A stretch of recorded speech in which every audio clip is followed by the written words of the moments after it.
Hello, and welcome to this overview of new releases that I read that were published in July 2024. I'm Olivia, your favorite resource for book recommendations you can easily screenshot. You're watching Random Olive Reads. Courtship at Shadowcrest by Alexa Aston is book 5 of the Strongs of Shadowcrest series. This book has two parts telling us about two different romances that occur at the same house party. Allegra and Lyric are twin sisters and nieces and cousins to a duke who felt bad about the expenses of a society debut, so they agreed to a small house party thrown in their honor at the family estate. Their aunt and dowager duchess has invited 5 eligible gentlemen and 3 other eligible young ladies for the party. We get to meet everyone through both parts of the story and see how everyone gets paired off. Allegra and Lyric both end up in parallel situations with rakish bachelors, but while it's fun to read both of their experiences at the house party, these two stories read back to back can get a little repetitive. Allegra has paired off with Sterling, an earl who is unloved by his parents and spends his time steeped in debauchery. Lyric has paired off with Silas, a viscount who was unloved by his parents, but mentored by a beloved uncle, and now he's taking up his responsibilities after his uncle died. Neither men believe in love, so they respond poorly when their chosen ladies start declaring theirs. I did like seeing them start to appreciate the loving family dynamic of the Strongs and then also realize their own feelings. These two stories were quick, easy, fairly low angst, knowing that the novellas wrap up in pretty short order. A Scandal in July by Kate Bateman is book 7 of the Rake Review series and also related to the Ruthless Rival series. Reese and Lenore are from rival families who seem to have a habit of falling in love with each other. Reese is determined to avoid all Montgomerys so that he's not victim to the family curse as his siblings were. But all that falls apart when he sees the most beautiful woman ever in the garden at a ball.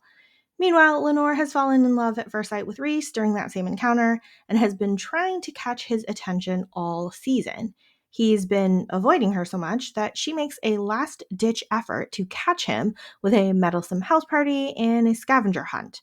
We get to see Reese and Lenore good naturedly compete with their family members on the hunt and a bunch of stolen moments. It's mostly a fun family game day here with plenty of opportunity for Reese and Lenore to spend time together. When the Viscount Seduces by Darcy Burke is book 3 of the Rogue Rules series.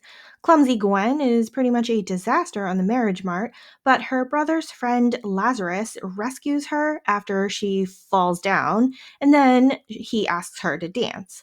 Gwen's mother is delighted that a Viscount is paying her attention, even if he has a reputation as a rogue.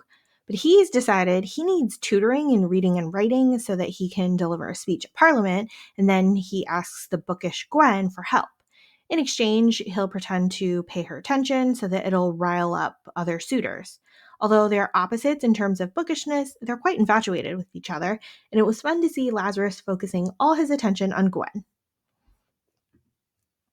The Next Best Fling by Gabriela Gamez is book 1 of the Librarians in Love series. This one was chaotic and messy, and I couldn't put it down. Marcella has been pining for her best guy friend Ben for years and in for total heartbreak when he proposes to his longtime girlfriend Alice. And as if going to an engagement party wasn't enough anxiety, she has to stop Ben's brother Theo from drunkenly declaring his feelings for Alex.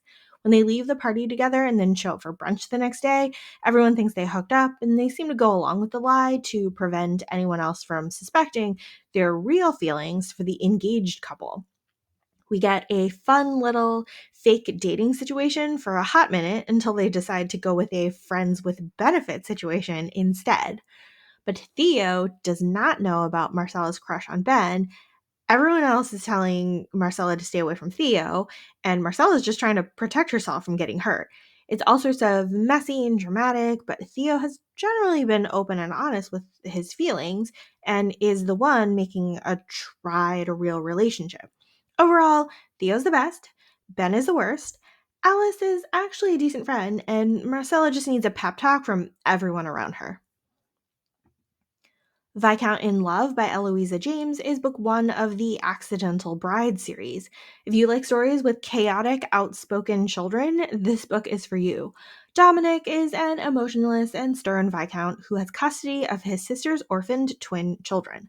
Luckily, he's already engaged to a proper lady to help raise them, except that proper lady is appalled by the children and wants to send them away, and then she ends up eloping with somebody else.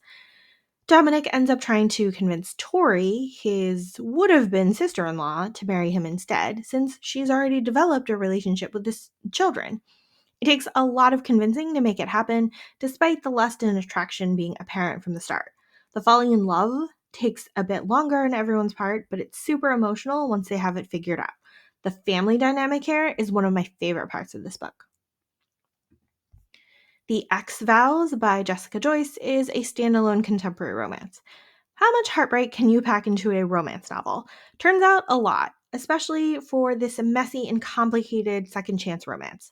Georgia and Eli have been best friends for years, gone through a horrible breakup, and now they're stuck together to help their mutual best friend rescue his disaster of a wedding.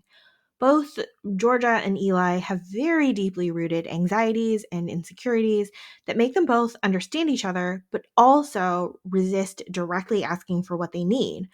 We get to see all of Georgia's emotions through her week long whirlwind planning session with Eli, while also dealing with a potential new job situation and her feeling abandoned by all her friends. While it's fairly obvious why these two broke up in the first place, there's still a whole lot of insecurity and fear of trying again. The plot seems straightforward enough without a whole lot of external drama, but the internal emotional turmoil is present in every scene. Be prepared for an emotional gut punch. Guilty Until Proven Innocent by Caroline Lee is book four of the Guilty Pleasure series. Drummond is the leader of the King's Hunters, and he's suspected of assassinating the king, which is completely untrue. The only comfort he has is that his longtime lover, Bridget, keeps seeing him. But he doesn't know that she isn't really a serving maid, and she's actually one of the Queen's angels. She has been sent by the Queen to investigate him and find proof of his guilt. She's happy to report he's innocent, but not so happy to have lied to him about who she is. He's got a bit of anger and frustration to get over to start trusting her again, but they work better together than apart to try to catch the real villain. That Prince Is Mine by J.C. Lee is a standalone novel. This one's super cute and funny and sweet and steamy all in one. Emma is a culinary instructor with a matchmaking godmother who needs an assist on her work reputation. So she sets up Emma on a series of dates with men who are perfect on paper, except they're all slightly awful, and she ends up hitting it off with a handsome stranger at a cafe instead. Emma has a bunch of hangups about love due to her parents' divorce, so she's looking for compatibility rather than sparks. On the other hand, Michelle, a secret prince, is looking for love so he can get out of a long-standing childhood betrothal and actually have a wife that he loves. These two awkwardly flirt, and Michelle is charmingly a dunce at dating, and Emma is totally resistant, especially since Michelle is planning to leave in a few short months. We get a very fun cast of supporting characters, especially Michelle's cousin and his bodyguard, who actually have an awkward history with each other. I had a great time reading this book and found myself laughing and smiling through a lot of it. Seas and Greetings by Julie Murphy and Sierra Simone is book two and a half of the Christmas Notch series. This one is a quick and fun, flirty, steamy novella. Addison is set to launch the maiden voyage of her cruise line, and she needs everything to go perfectly to plan and not be distracted by her very attractive bodyguard, Krista. Except she is very distracted by Krista, who is authoritative in the most delicious way, and she may or may not have a stalker aboard the cruise ship. It's really just a very quick and not super emotional read here with plenty of steam. Hate to Fake It to You by Amanda Sillett is another standalone contemporary romance. Everyone is hiding their identity and keeping secrets in this mostly comedic romance. Libby is an underworked, underpaid waitress and wannabe journalist who is a very successful fake influencer, Lilibet, who writes the cheesiest posts paired with what seems like stock photography. And it'll probably all come crashing down when she has to fake it all in real life with her trusty friends and a fake husband and a fancy house she definitely doesn't live in. When media heiress Hildy comes for a visit, Hildy wants to start her own magazine and needs a collaborator, so she thinks Lilibet would be a great fit. Meanwhile, she's got her own ruse going on with her fake boyfriend Jefferson, who's a wildlife photographer who saved her from a snowstorm. It's a setup for absolute chaos when everyone is staying at this fancy house with the fanciest plumbing available. Libby's friend is pretending to be an Irish housekeeper with a terrible accent. Oh, and Libby and Jefferson maybe kind of sort of have an instant connection. The romance here is slow moving and a little fraught since they're all lying about so many things, but most of the book is pretty entertaining. Heads up that this one is fade to black when our couple finally does get together. Not Another Love Song by Julie Soto is a standalone contemporary romance. I don't know much about music, but the musical chemistry between Gwen and Xander was totally believable. Gwen is the somewhat naive and not totally confident violin player given a chance to be the first chair of a pop symphony, much to the dismay of cello player slash rock star Xander. He's got the overconfident, arrogant attitude that rubs Gwen the wrong way until he rubs her the right way. He's both broody and yearning all at once, which is really fun to read. While most of the book is told from Gwen's point of view, we get interludes from Xander's perspective every 5 chapters or so.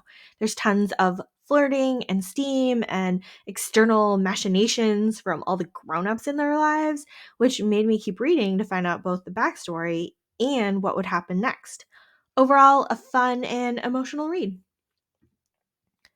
Ne'er-Duke Well by Alexandra Vassie is book one of the Belvoise library series. There are so many of my favorite tropes blended into this delightful novel. Peter is a new duke who grew up in America. Now he's looking for custody of his younger half siblings. His friend Selena, the sister of yet another duke, is helping him improve his case by finding him a suitable candidate to marry. Except two are actually more attracted to each these two are actually more attracted to each other than anyone else, and all of Peter's courtships are comically bad. We get to see a series of terrible courting excursions, and then ultimately Selena and Peter get caught in a compromising situation and need to get married. Meanwhile, Selena has her own potential for scandal by owning and running a circulating library with a secret section of illicit texts. She's trying very hard not to get caught at this since it'll ruin Peter's custody case, but he's amazingly supportive after she tells him her secrets. There are a fun cast of characters here with Selena's loving and supportive family, Peter's young siblings, and even the ladies that Selena had suggested for Peter. I enjoyed this book so much. It was full of humor, steam, and a low angst romance. Thank you so much for watching this video. Hopefully you found a book or two or all of them to add to your TBR. Links to all of the books are in the description box. Like and subscribe to get updates, and you can follow me on Instagram at randomolive.